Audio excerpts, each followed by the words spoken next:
Hello there, Scorpio sign. Welcome to your monthly reading. This reading is for the month of July. So, Scorpio, sino yung paparating sa inyo this month of July or in the future? So, that doesn't mean na this doesn't mean na may paparating sa iyo na siya na. So, pwedeng siya na, pwedeng hindi pa. Okay, pwedeng may reason kung bakit siya binigay sa iyo. Sorry, my voice. Kanina pa ako nagsasalita talaga.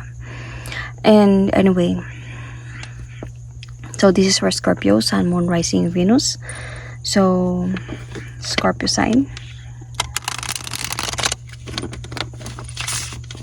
Unahin pala natin yung zodiac sign. So, Scorpio, hindi lahat ng Scorpio maka-resonate sa reading na to. So, takes what resonates and leave the rest. Cross watchers, pwedeng kayo to at hindi sila Scorpio. So, let's see.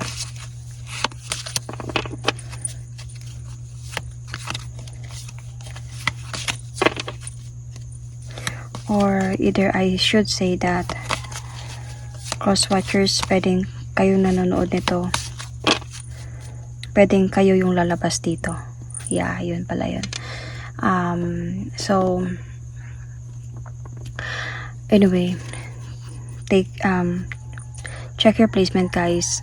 Sun, Moon, Rising, Venus, baka doon kayo maka-resonate at hindi dito, especially your moon sign. So, Scorpio, what is the zodiac sign of the person na paparating sa'yo? Venus, Libra or Taurus, Scorpio. So, nakuha to ng isang, I don't know, I forgot, pero may nakakuha na din ito. Anyway, this person is someone, Scorpio, someone beautiful, handsome, someone charming, someone loves the nature, okay? Nature lover to siya. Pwedeng mahilig to siya mag-hiking sa nature, pwedeng mahilig siya mag-adventure sa nature, something like that. Maybe this person love flowers, plants. Kung baga siguro sa bahay nito madaming plants. Basta mahilig siya, might be mga bohemian na style yung mga bahay nito. Anyway, hindi naman lahat. Hindi naman lahat. But, pero itong person na to also is like, pagdating sa pera, marunong din siya humawak ng pera. Libra, Taurus. They work hard for the money. And these people are very generous people.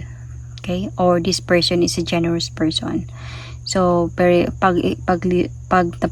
to sa Libra, pag Libra man to, sobra siyang, hindi siya marunong mag-say no. So, hindi ka man problema sa kanya.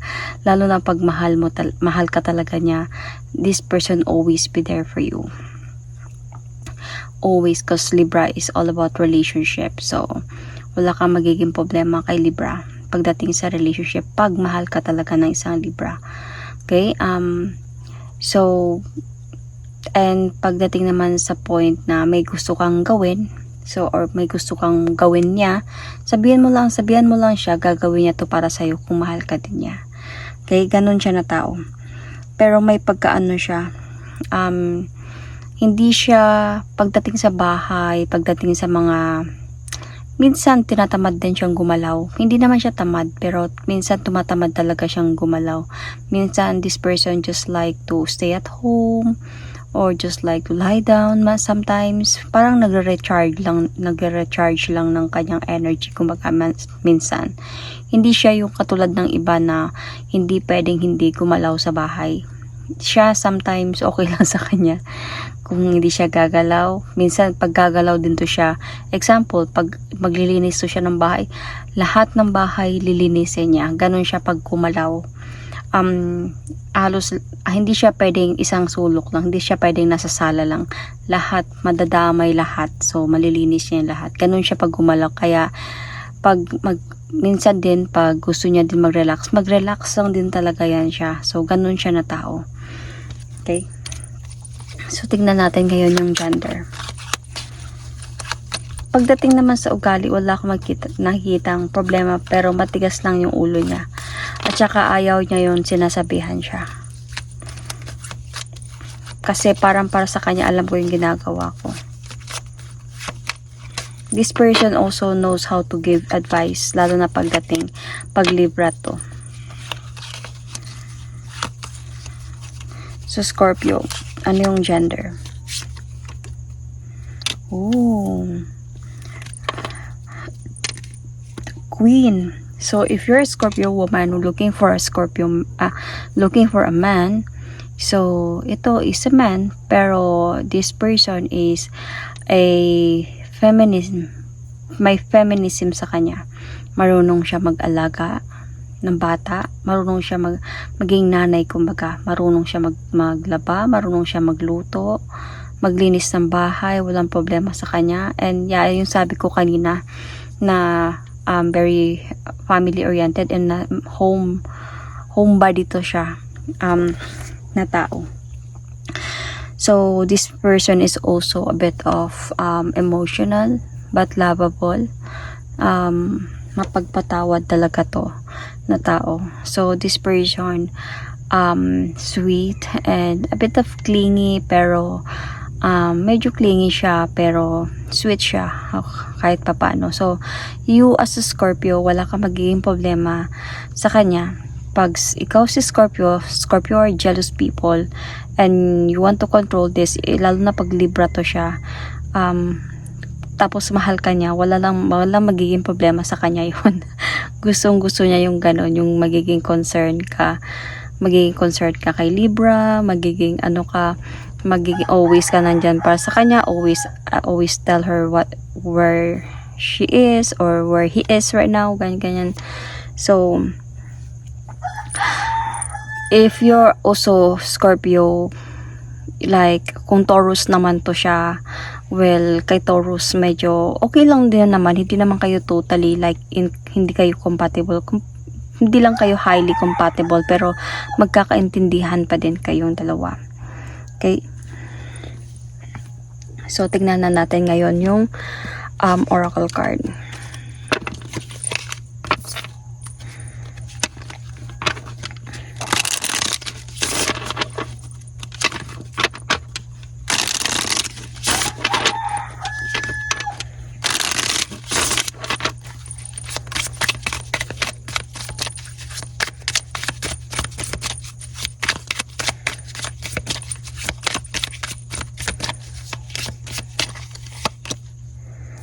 Freedom, Lip, Uranus, opportunities.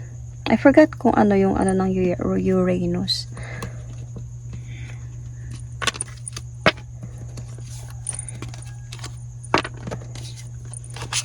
I think Scorpio. Yeah, I think si Scorpio under Uranus. I want to check.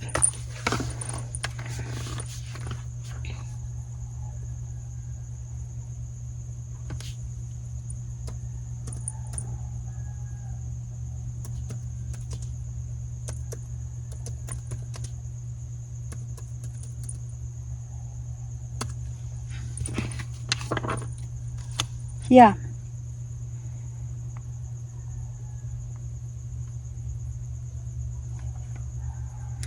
So it's Aquarius and Scorpio. So pwedeng Aquarius din to siya.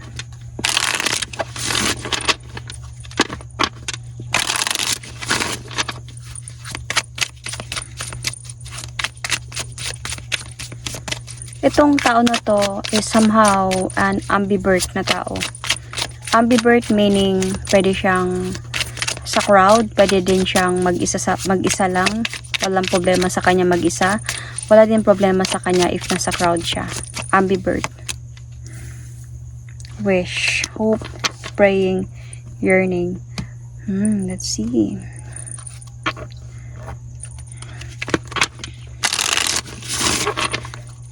Freedom, opportunities.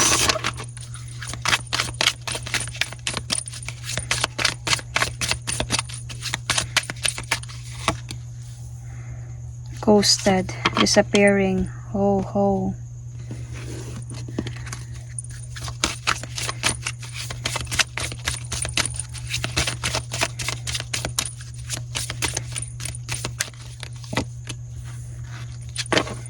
openness. Be open to accept divine guidance to your relationship.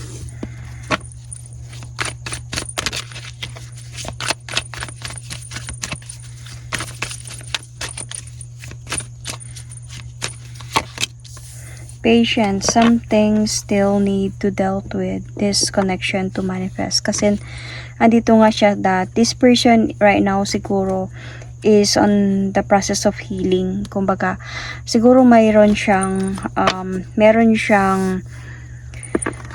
experience on ghosting recently, or sometimes might be kung this is your person, might be this person ghosted you. Okay. I can see also here na parang nasa healing siya process of having the freedom of his or her life, praying and hoping for the freedom, for this person is taking the leap of faith towards a new beginning of his or her life, because may na-experience na din siyang ghosting recently.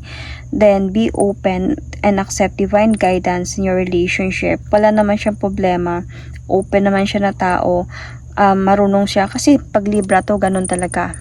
Si Libra kasi, Libra can really understand. Hindi si Libra hindi close-minded si Libra eh. So even si Taurus, they can understand. So patience, something is still need to dealt with this connection to manifestation, which dealt with this because of this ghosting thing. Parang hindi pa siya ganun ka nagtitiwala, kumbaga. Tingnan natin.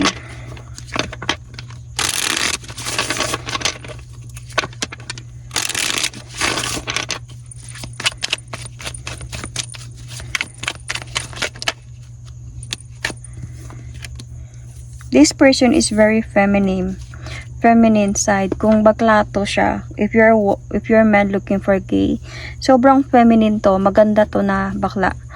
Siya yung bakla na parang masasabi mo kala mo babae, parang ganun.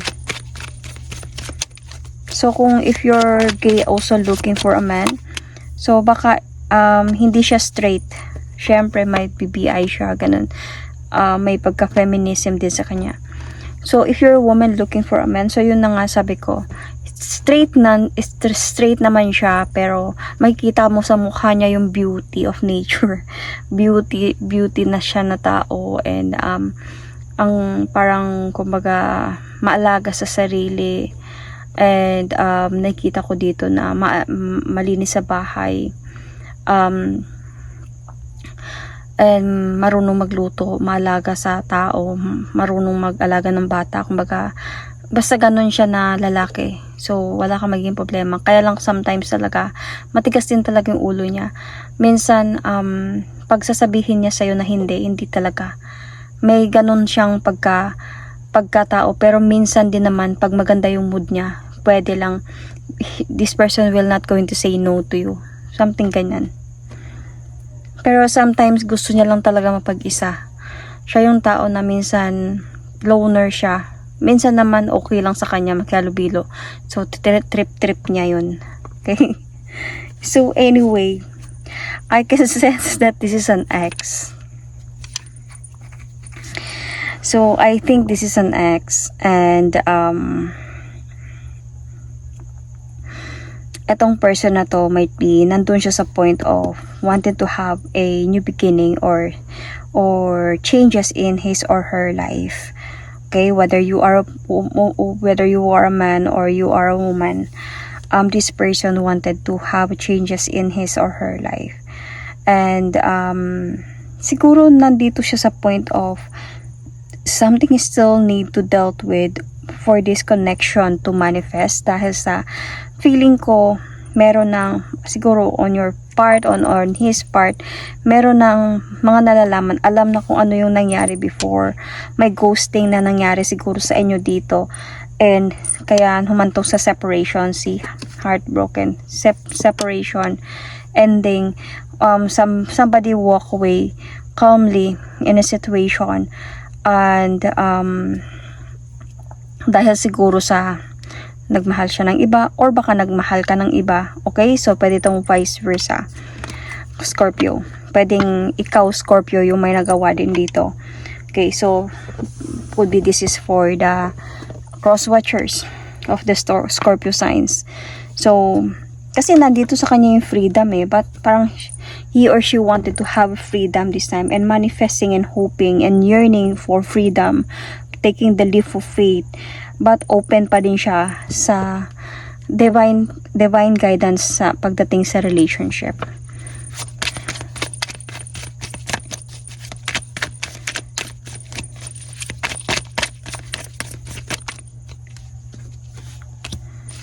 Oh.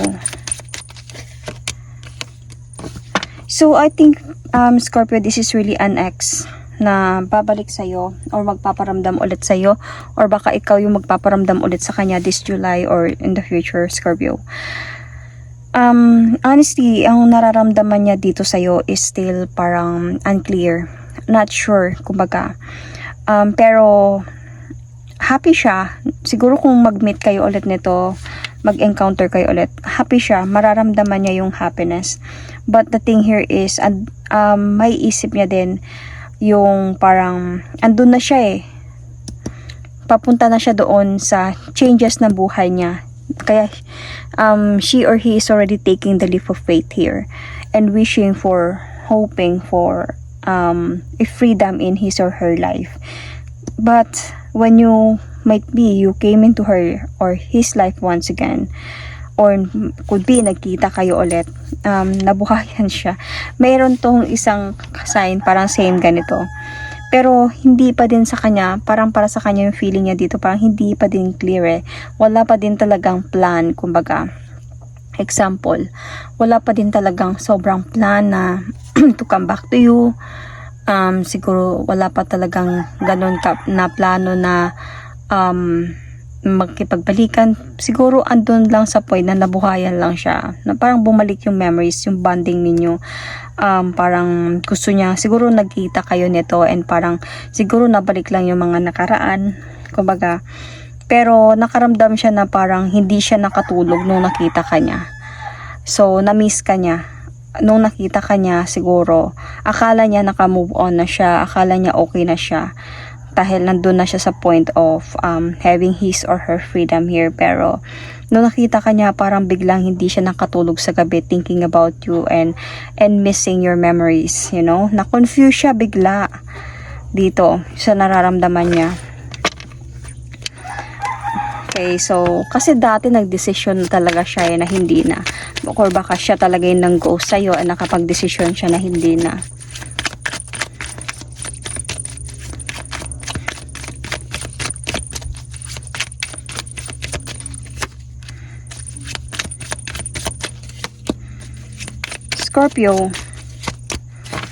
Scorpio, I can see the same feeling, both of you. Same feeling with this person. Kahit iba-ibang baraha to, parang nakikita ko pa din yung same feeling. Scorpio, feeling ko talaga, nasaktan ka before. It's feeling ko dito siya yung nang-ghost talaga sa'yo, Scorpio. Kasi nandito yung pain sa'yo. Sobrang nasaktan ka sa taong ito. Pero nung nagkita kayo, nag-collide kayo once again, parang akala mo naka-move on ka na, Scorpio. Ganon din yung akala niya Pero hindi ka pa pala naka-move on. Na-remember mo, bumalik sa'yo. Mahirap kasi talaga mag-move on si Scorpio, lalo na pag sobrang minahal niya yung isang tao. Mahirap sa kanya talaga mag-move on. Though, kahit sabihin natin na okay na siya, hindi pa talaga yung ganun ka sobrang okay, healed inside, lalo na pag wala pang kapalit. So hindi ka pa pala naka-move on, parang nalungkot ka bigla nung nakita mo siya, pero nabuhayan ka na, nalungkot ka sa memories ninyo, na naalala mo yung pagmamahalan ninyong dalawa, na parang naisip mo tuloy na paano pag magkaayos kami nito, or paano pag hindi kami naghiwalay, parang ganon, or magkakaayos ba kami nito, magkakaroon ba kami ulit ng contact nitong dalawa, mag-connect ba kami ulit nito. So pero nandun ka na sa point also Scorpio, na parang nagmo-move on ka na. You are already having your freedom as well as this person. I can sense in this reading, Scorpio, nagmahalan kayo before kasi nandito yung Lover's card. Baka tumagal din kayo ng person na to. And deep din yung pagmamahalan ninyo. Kasi parang both sides dito nag-i-healed Parang both sides want to have a freedom, and both side din na parang nag-heal. So sometimes it needs to be dealt with for this. Some things still need to be dealt with for this connection to manifest. So parang meron pa kayong kailangan, siguro kulang kayo sa communication, pag-uusap, para pag-usapan yung mga nangyari and antapusin na, ayusin na bago itong relationship nito ma-manifest into changes and good, parang maayos, kumbaga.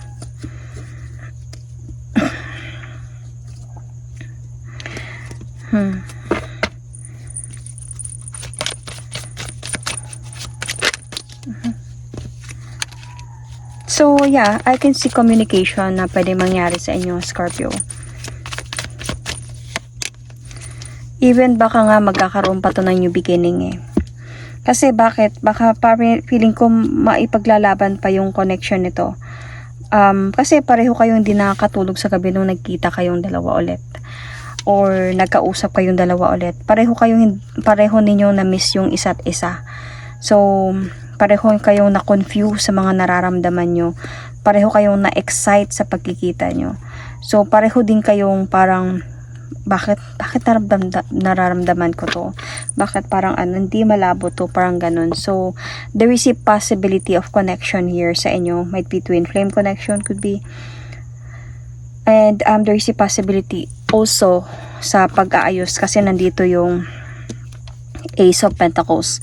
Though it needs a lot of patience. So, with the Ace of Pentacles, before mo makuha tong Ace of Pentacles, kailangan mo muna talaga ng right pag-alaga, effort, happiness, lahat kailangan muna talaga na alagaan to grow in a beautiful relationship.